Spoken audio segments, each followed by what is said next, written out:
Akhirnya ada kesempatan buat ngebahas Samsung S24 Ultra. Ya sebenarnya udah lama sih ya kita pegang ini handphone dan gak enak juga nih gak dibalikin ini handphone ke pemiliknya. Karena kita pinjam handphone ini ke distributor ponsel. Jadi kalau kalian pengen beli langsung aja ke tokonya. Kalau ada apa-apa maksud gue ya. Dan orangnya rese gitu ya sama handphonenya gitu, kabarin aja ke kita. Kita bantu perjelas, oke? Cuma biar cepet cek tokonya ya ada di deskripsi untuk linknya, oke? Jadi apakah ini bisa menjadi smartphone flagship terbaik di 2024? Bisa bang. Ya karena memang gak banyak flagship di harga segini sih ya. Ini one and only the best ya smartphone saat ini. Walaupun gue sih gak ikhlas ya karena belum banyak yang launching juga. Sejauh ini ya lawannya cuma iQOO 12 aja. Padahal lebih seru gitu. Sebentar lagi ada Xiaomi 14 bakal launch di Indonesia. Terus Vivo X100 sama Realme GT series juga udah janji bakal masuk Indonesia. Asik sih ya, nanti ya kita tandingin lagi kan ya. Cuma karena hype Samsung S24 Ultra sudah selesai, terlihat dari campaign launch-nya itu udah beres ya kayaknya. Mending kita bahas aja dari sisi nyantai, sisi DWT kalian, Dewan Perwakilan Teknologi kalian, para warga mending gitu. Baik lagi, apakah handphone ini bagus? Well, gua nggak bakalan review make teknis dulu soal handphone ini di awal video, lebih ke pemakaian harian gua karena gua sampai ganti Find N3 gua buat jadiin ini daily driver gua kemarin-kemarin. Ya handphone ini bagus asalkan nggak menggunakan iming-iming AI sih. Gue yakin lah buat gue sebagai user, apalagi kalian juga user yang udah menggunakan flagship sebelumnya, nggak akan banyak yang gunain fitur AI buat sehari-hari, terutama generatif AI-nya. Emang lah fitur ini di handphone tuh berasa anak emas banget, dikasih fitur lebih dari Google sampai handphone lain pun nggak kebagian fiturnya sekarang. Circle to search ya. Nah ini miskonsepsi nih, fitur AI-nya mah udah ada dari kapan tahu, dari Android lain juga udah ada, cuma di handphone ini dibikin gampang aja. Kayak cuma tahan tombol home terus pop up tuh si Google Lens-nya ya, lebih asik gitu, nggak perlu banyak step buat cek ke Google-nya. Tapi ya fitur ini nggak akan banyak digunain sama orang-orang, apalagi ya standarnya pun tetap ada gitu cara biasa. Buat auto translate sama transcribe juga belum sepenuhnya bisa digunakan orang Indo. Ya mungkin buat translate ke bahasa lain untuk orang Indo yang bisa bahasa Inggris ini kepake. Tapi buat orang Indonesia yang bisa bahasa Indonesia aja pun ya harus nunggu kabar di Q2 nanti. Ini gue heran nih, padahal Indonesia user Samsungnya tuh banyak. Kenapa nggak diprioritasin gitu? Apa memang banyak tapi nggak penting ya? Parah gini. Terus paling cuma satu nih, si fitur generatif AI yang menurut gue itu kepake, yaitu buat lurusin gambar. Ini kepake banget cuy, asli. Dan gak lama juga prosesnya, sama rapi dan bagus. Ini fitur AI yang baru beneran kepake nih menurut gue. Asli, gue gak jago juga foto, bisa lebih bagus hasilnya. Cuma kalau Samsung ini juga bisa kayak generative fill ya, kayak misalkan foto expansion by AI, ya I'm down for it lah ya. Kalau nggak salah tuh Dimensity juga udah ada, udah mulai kenalin fitur ini. Jadi ya fiturnya itu bagus, cuma masih sabar aja, belum maksimal ini. Tapi potensinya bagus banget. Cuma potensi yang satu ini menurut gue tuh malah jadi downgrade. Dan sekaligus alasan kita juga kenapa nggak bahas kemarin-kemarin. Karena nunggu update-nya cuma belum ada aja sih, yaitu soal kameranya. Gua heran, dia itu ganti 10 time zoom-nya, si periskopnya ke 5 kali doang zoom dengan AI gitu. Kenapa gitu? Kenapa nggak 10 kali aja tapi ditambah dengan AI buat enhance clarity-nya? Memang gua nggak ada S23 Ultra buat perbandingannya. Cuma kalau gua lihat perbandingannya di GSM Arena, khusus bagian ini aja, kayaknya sih menurut gua sih masih bagusan di S23 Ultra ya. Ya lagi-lagi gua lebih percaya hardware dulu harus capable, baru software dan AI-nya yang bisa menunjang. Dan gak sampai itu aja, buat gua yang gunain S24 Ultra zoom lebih dari 10 kali itu sulit. Dengan tangan gua yang agak tremor ya, gak jarang gue kedapatan gambar yang masih shaky nih hasilnya. Jadi ya gue agak kecewa aja gitu. Padahal hasil foto yang dibantu sama proses AI ini oke loh kalau memang bisa ngerapihinnya. So ya lagi-lagi balik ke omongan gue sebelumnya, AI ini udah punya potensi yang bagus di handphone Samsung. Tapi ya kalau kita tunggu next gen-nya aja buat dapetin yang lebih maksimal ya oke sih, tapi karena sampai sekarang belum ada update optimisasi kameranya ya sampai awal Maret ini cuy. Sekarang ya kita balik lagi ke roots-nya aja mendingan, gak usah bahas AI-nya lagi, yaitu S24 sebagai smartphone biasa. Soal improve-nya gitu, kelihat minim gitu, tapi tetap ada improve yang gua suka, terutama dari bentuk display layar yang lebih flat. Asik buat penggunaan biasa bahkan main game. Tapi si Gary katanya nggak suka gitu karena dia biasa pakai handphone curve ya yang di pinggirnya. Atau emang dia nggak suka sama Samsung aja gitu. Tuh kan komen lagi dia. Terus juga layarnya itu ada teknologi anti reflektif. Ini asik banget buat lo pakai di ruangan yang layarnya, maksudnya yang cahaya itu terang atau dipakai di luar ruangan, ini enak banget jadinya. Tapi dikarenakan ini gue pinjaman dan udah dipasangin hydrogel ya, jadi ya lo nggak bisa lihat bedanya di video ini. Lo bisa lihatnya di review video channel lain dan gue pun udah cobainnya di ya punya teman gue gitu.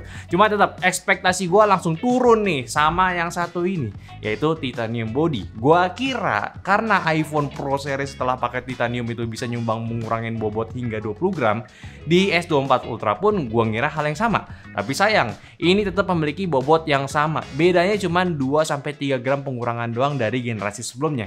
Jadi hal ini buat gua urungkan niat beli handphonenya ini. Ditambah informasi tambahan pula yang gua dapat kalau si grade titanium ini tuh berbeda dengan iPhone, yaitu si Samsung ini menggunakan grade 2 dan iPhone itu grade 5. So buat durabilitasnya pun kabarnya nggak sekuat iPhone, walaupun ya ini agak terlalu bragging gitu. Basically ya ini udah titanium, better dari aluminium ataupun stainless steel biasa gitu ya, jadi kayak makin muluk-muluk gitu gua. Tapi basically ini emang udah handphone yang bagus sih. Dari kekurangan yang ada, asli nggak bikin handphone ini jadi deal breaker.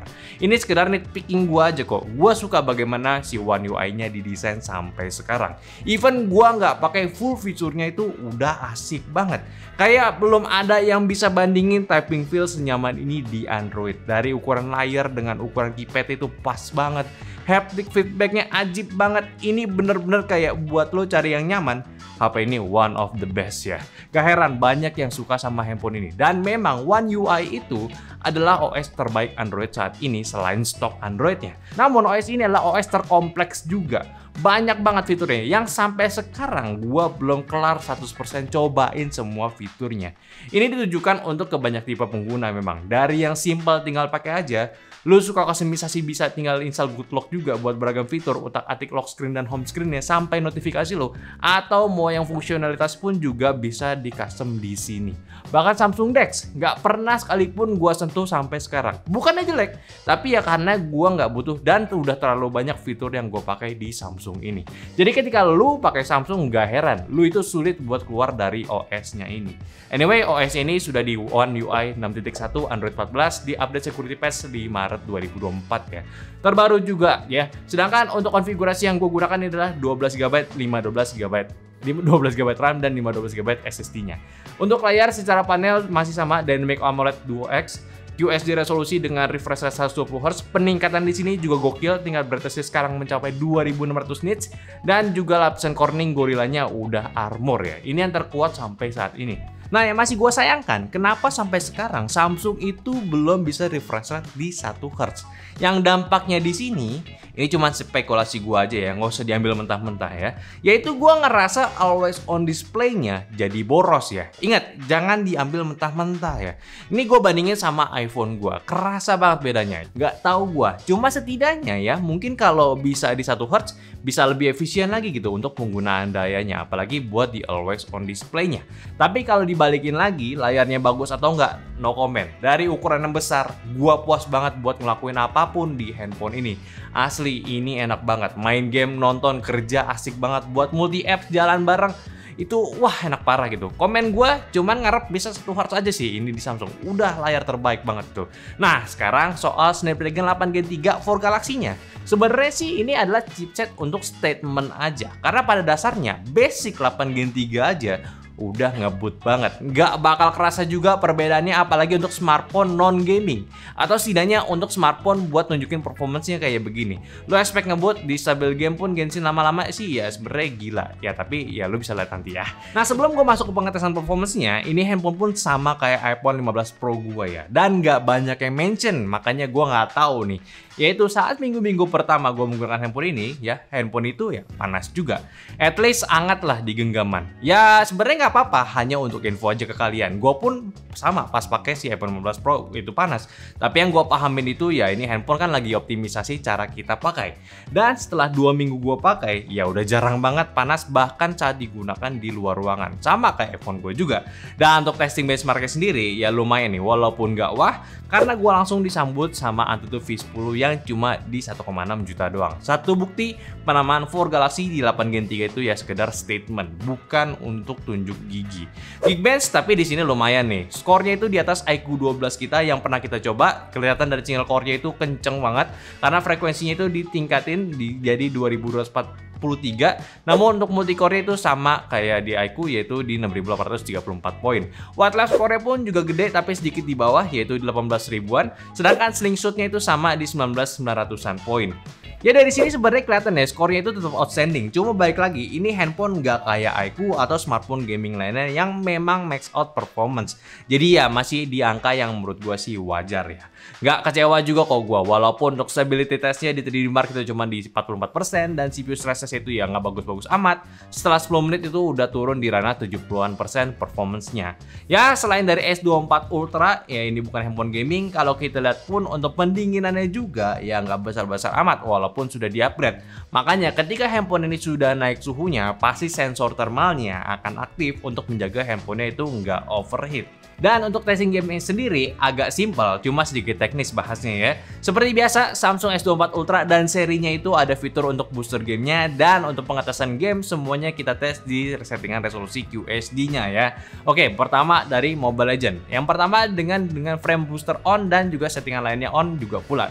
Di settingan high 60 fps dapat rata-rata di 52 fps dan penggunaan baterai selama 29 menit makan 7% dan suhunya itu anteng di 39 derajat Celcius. Di settingan ini sebenarnya unik, settingan refresh rate itu tetap di 60 fps. Cuma untuk hasil testing yang kita ambil dari handphone ini bisa dapat refresh rate up to 70-an fps. Bahkan sekali spike itu di 90 fps.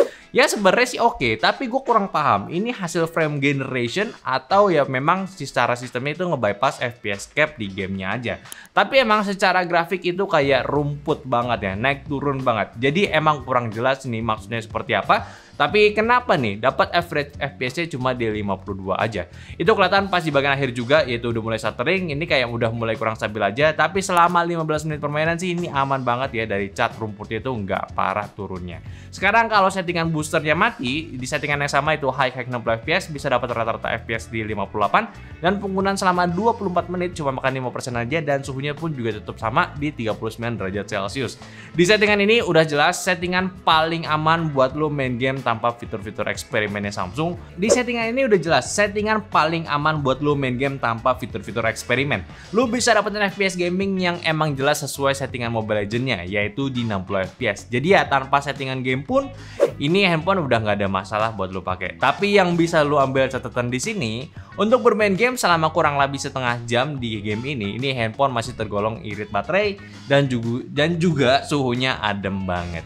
Selanjutnya game kedua yang kita tes menggunakan frame booster juga yaitu game CODM. Di settingan multiplayernya di medium ultra 120 fps bisa dapat rata-rata fps di 92 dan juga penggunaan baterai selama 17 menit itu makan 6% doang dan suhunya pun sama-sama adem di 39 derajat Celcius.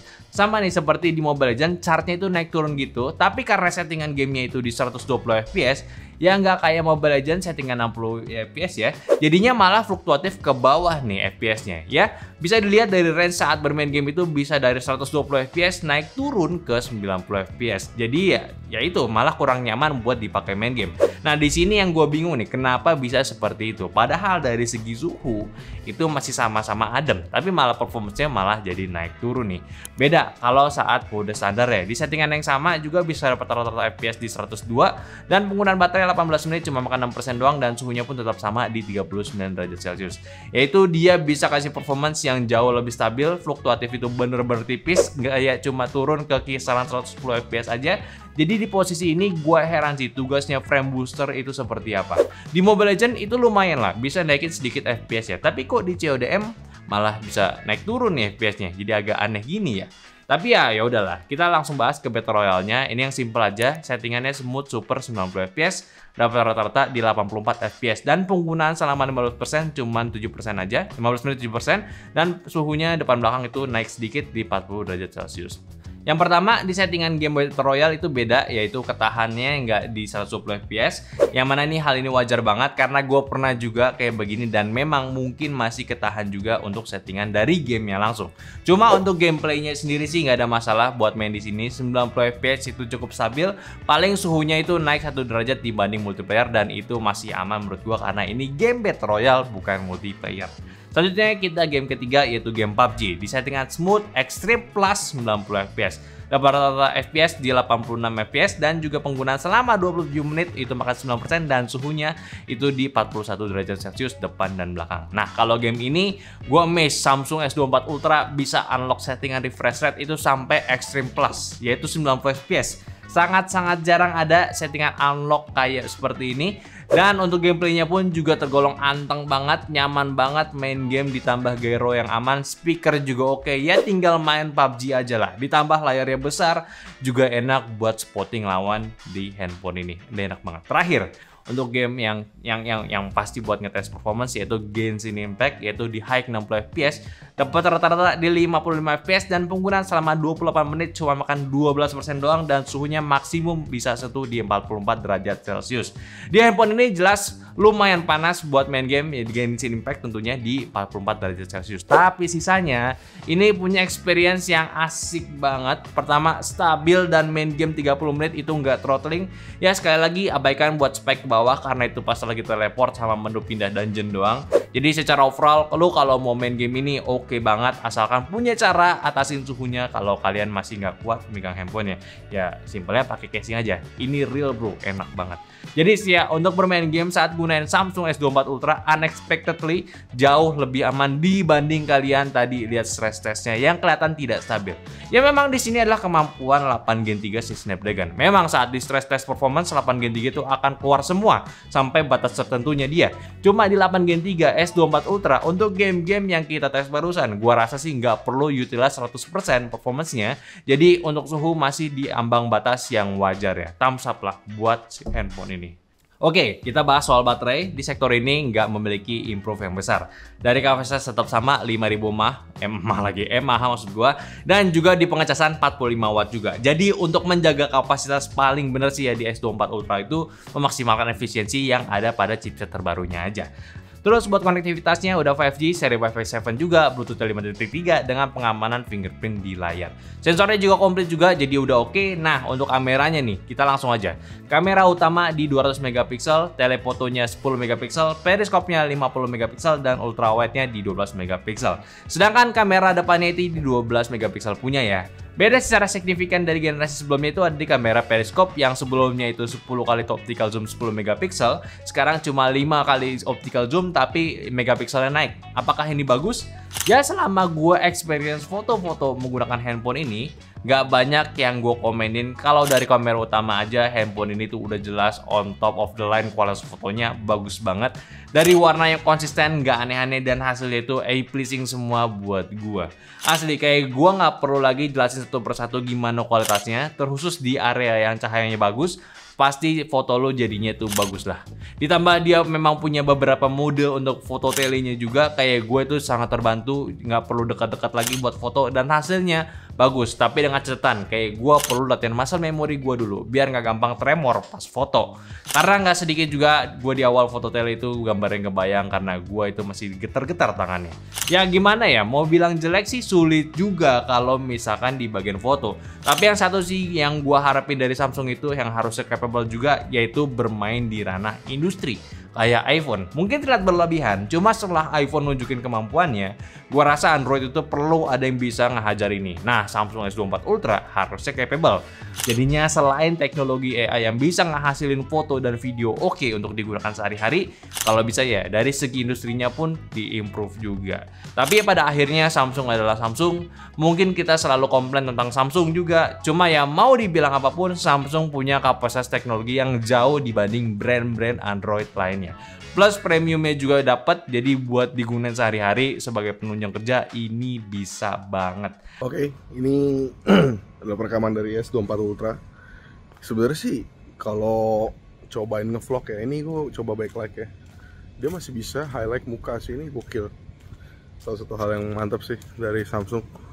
Sebenarnya sih gue nggak perlu banyak komentar sih kalau soal ini ya. Maksudnya ya udahlah, kayak S24 Ultra bro, nggak mungkin jelek. Dari S23 aja, S23 tahun kemarin yang standarnya udah bagus. Jadi kayak nggak usah banyak cincong sih. Cuman ya ini 4K 30 fps yang nggak ada. Ya nggak mungkin juga sih, gue kenapa ngarep 8K ya, stupid juga. Tapi gue coba ini untuk perbandingan aja. Kira-kira kalau ganti lensa itu suara masih keganti ya. Coba gue ngitung 1, 2, 3, 5, 6, 7, 8, 9. Ya, masih kepotong nggak? Ya kalau masih potong sih wajar-wajar aja sih, karena emang susah ya. Dan udah itu aja sih sebenarnya. Tapi buat perbandingan ini deh, kayak karena kan story itu pakai 60 fps kan. Ini gue kasih aja deh 60 fps ya. Nah ini gue pakai yang Full HD 60 fps ya, yang dimana ini akan dipakai sama orang-orang yang mau story di kamera depan, dan masih bisa dipindah lensa juga dong. Nah ini ya, terus ngezoom gitu ya, coba kan ngezoom itu. Masih bisa. Ya itu patut diapresiasi sih, untuk 60 fps bisa ganti lensa. Mantep sih. Jadi ya gue nggak banyak komentar, apalagi kalau gue bilang jelek ya gue yang gila jadi gitu. Jadi balik aja ke studio aja dah. Let's go. Nah bener kan di studio kan, tapi sabar dulu, belum ke video. Ini kira-kira sampelnya kalau di dalam ruangan ya. Lu masih ada noise sih. Dan ini nggak gelap banget karena lu bisa lihat ya. Ini gue balik aja deh gitu ya. Nah tuh jendela ada kebuka. Terus lampu, masih ada lampu ya. Ini kira-kira gambaran kalau lu kayak lagi di dalam ruangan aja sih. Gue ngasih sampel aja. Sebenarnya emang ya gitulah pokoknya. Nah kali ini mendingan balik ke studio, nyalain yang ini, balik kali. Let's go. Dan balik lagi, dari banyaknya fitur-fitur yang ditawarkan sama Samsung lewat One UI, itu memberikan posibilitas yang super banyak dan komplit untuk digunakan dengan cara yang berbeda-beda. Asli, gue itu cukup amazed sekaligus pusing dengan fitur-fitur yang ada pada Samsung. Apakah handphone ini worth buat dibeli? Please lah. Gak mungkin gue bilang enggak gitu. Ini udah terbaik punya. Gue keluar juga bukan berarti gue nggak rekomendasiin. Yang mana ini realistis aja. Ini handphone bagus buat jadiin daily driver. Cuma buat gue sendiri masih belum, karena gue tipikal user handphone ringan. Terbatas itu cuma di 200 gram doang. Selebihnya itu cuma handphone fold aja yang boleh karena memang besar gitu ya. Mungkin gue bisa janji ke kalian juga, kalau misalnya Samsung S25 Ultra atau next gen itu bisa di bawah 200 gram atau 200 gram. Ingat nih ya, mau gimana handphonenya, selama handphonenya nggak hancur ya update-nya ya, gue jual iPhone gue ganti ke Samsung S25 atau next gen ya. Ingat lo semua pada ingat ya, ini gue janji. Di harga 20 jutaan buat sebuah handphone mewah, well ya oke lah, Samsung did it again. Memang improve-nya nggak banyak kecuali fitur-fitur AI yang ditawarin, tapi ini adalah Samsung flagship. Casual, fotografer, dan performance user pun masih bisa masuk menggunakan handphone ini. Apalagi kalau kalian belinya lewat distributor ponsel, ceknya di deskripsi aja. One of stop solution. Kalau lo kelewat promo Samsung, so rekomend, jadi cek aja di deskripsi. Lumayan dapat afiliasi. Oke, mungkin aja dulu pembahasan gue dari Samsung S24 Ultra. Kalau gue jabarin lagi, semuanya detail-detailnya bakal panjang banget. Dan mungkin di lain waktu aja kalau misalnya ada kesempatan bahas handphone ini lagi. Oke, jangan lupa kasih pendapat kalian soal handphone ini, taruh di kolom komentar, dan follow semua sosial media kita yang ada di Instagram, TikTok, Facebook, Discord, semuanya ada di deskripsi. Dan sampai jumpa di video nyantai selanjutnya. Bye-bye.